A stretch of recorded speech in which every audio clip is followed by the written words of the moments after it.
Reflecting Christ, March 21st. The contrast between John and Judas.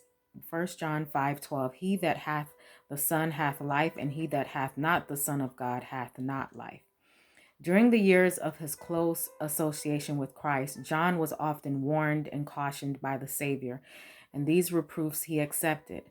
As the character of the Divine One was manifested to him, John saw his own deficiencies and was humbled by the revelation. Day by day, in contrast with his own violent spirit, he beheld the tenderness and forbearance of Jesus and heard his lessons of humility and patience.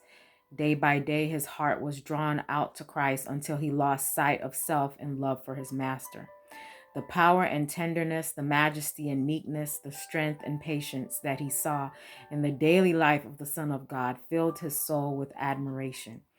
He yielded his resentful, ambitious temper to the molding power of Christ, and divine love wrought in him a transformation of character.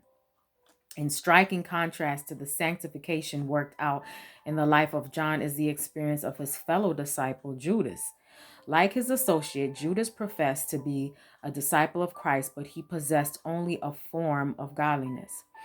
He was not insensible to the beauty of the character of Christ, and often as he listened to the Savior's words, conviction came to him, but he would not humble his heart or confess his sins. John warred earnestly against his faults, but Judas violated his conscience and yielded to temptation, fastening upon himself more securely his habits of evil. The practice of the truths that Christ taught was at variance with his desires and purposes, and he could not bring himself to yield his ideas in order to receive wisdom from heaven. Instead of walking in the light, he chose to walk in darkness. Evil desires, covetousness, revengeful passions, dark and sullen thoughts were cherished until Satan gained full control of him.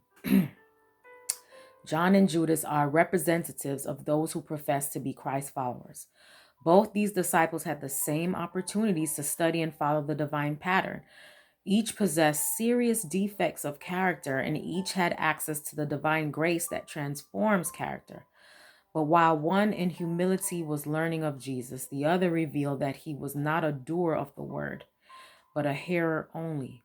One, daily dying to self and overcoming sin, was sanctified through the truth. The other, resisting the transforming power of grace and indulging selfish desires, was brought into bondage to Satan.